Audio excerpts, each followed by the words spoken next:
The history and origin of witches and witchcraft is as dark and murky as it sounds, and often raises more questions than it answers. Where did witches come from? Were they truly able to perform the dark arts? Well, to find out how the witch was born, we'll have to travel back to the pre-Christian world, to the burial mounds of the English landscape, where an underworld of elves, demons, and familiars came alive in the popular imagination. Out of these murky beginnings, we discover how the witch became the subject of the chilling persecutions of the 16th and 17th centuries. But before we embark on this trip, don't forget to like and subscribe.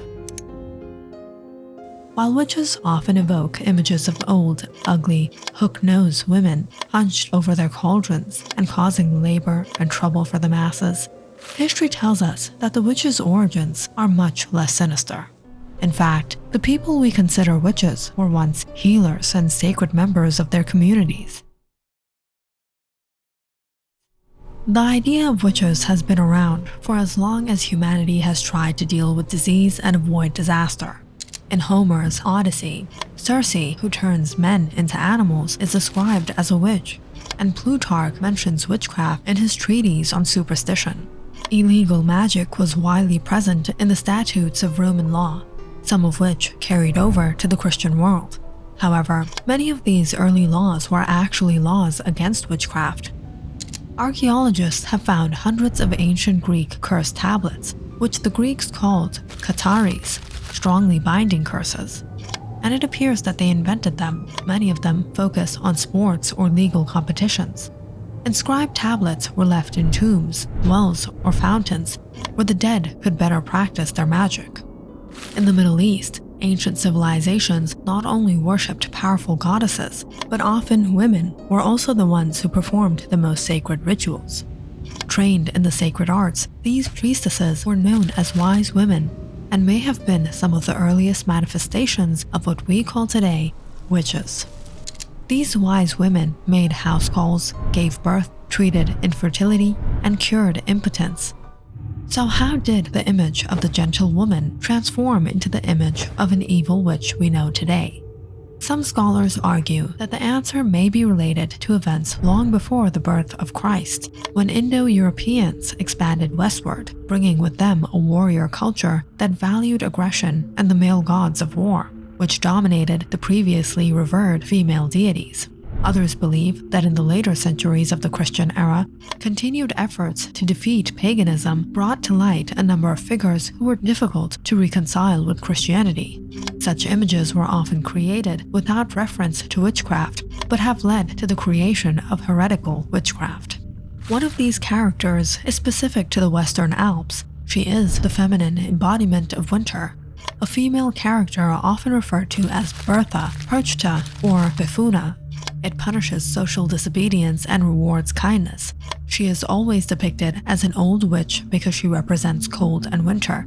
It didn't take long for intellectuals to notice her resemblance to the witches they knew from classical literature. Gradually, the idea of the witch appeared little by little. Centuries later, the fear of witches spread to Europe. In the 1300s, when the bubonic plague ravaged Europe, killing 1 in 3 people, it also caused great fear. In their panic, many people blamed their misfortune on the devil himself, and those who supposedly worshipped him. At this time, the Inquisition of the Catholic Church increased its efforts to find and punish non-Catholic causes of mass deaths, including witches who worshipped the devil. These women are said to worship at large nocturnal gatherings where various social evils occurred, such as promiscuity, dancing, and child cannibalism. At the climax of this party, it is believed that the devil himself will appear and engage in debauchery with all those in attendance. To save the church and the faithful from the devil, it was necessary to tame these women. It was with this mind that the Catholic Church inquisitors Jacob Springer and Henrik Kramer wrote Malleus Maleficarum, a book to aid witch hunters in the gruesome task of diagnosing and punishing so-called witches. The monks wrote, "What are women if not the enemies of friendship? They are nasty, lewd, sinewy, and lustful. All witchcraft comes from carnal desires which women cannot satisfy. The handbook's vivid descriptions would serve as the foundation for fervent witch hunters to act on their prejudices for more than 200 years. At that time, the Malleus Maleficarum was second only to the Bible in popularity. In the late 1600s, witch hunting hysteria in Europe reached its peak. Witch hunts spread like wildfire across Europe, with the worst taking place in France and Germany. Würzburg, Germany, was the site of the worst example of a witch hunt. Judges of the time determined that much of the city was possessed by the devil and sentenced hundreds of innocent women to death. Thousands of people were arrested and taken to inquisitors for questioning. Under the brutal scrutiny of the inquisitor, the accused was stripped and searched. Any suspicious wart, mole, or birthmark would be enough to get you a death sentence. However, to execute the accused, the woman must first confess. Torture seemed to be the best way to induce confession, and the church used tools such as screws and footnails, head clamps, and iron maidens to create the truth necessary to enact death. While torturing the women who were being examined, the Malleus Maleficarum warned the torturer not to look her in the eyes, or her evil power could cause the torturer to develop feelings of compassion. By the end of this period, around the beginning of the 18th century, an estimated 60,000 people in Europe were killed for witchcraft. As witch hysteria waned in Europe, it grew again in the New World, reeling from wars between the French and English, smallpox epidemics, and lingering fears of attacks from neighboring Native American tribes. The tense atmosphere facilitates the search for scapegoats. Perhaps the most famous witch trial took place in Salem, Massachusetts in 1692. The Salem witch trials began when 9-year-old Elizabeth Parris and 11-year-old Abigail Williams began having convulsions, contorting their bodies and screaming uncontrollably. Today, it is believed that they had been poisoned by some kind of poison, fungus causing spasms and delirium. As many young women began to exhibit symptoms, mass hysteria ensued and 3 women were accused of witchcraft: Sarah Good, Sarah Osborne, Tituba, a slave owned by Parris's father.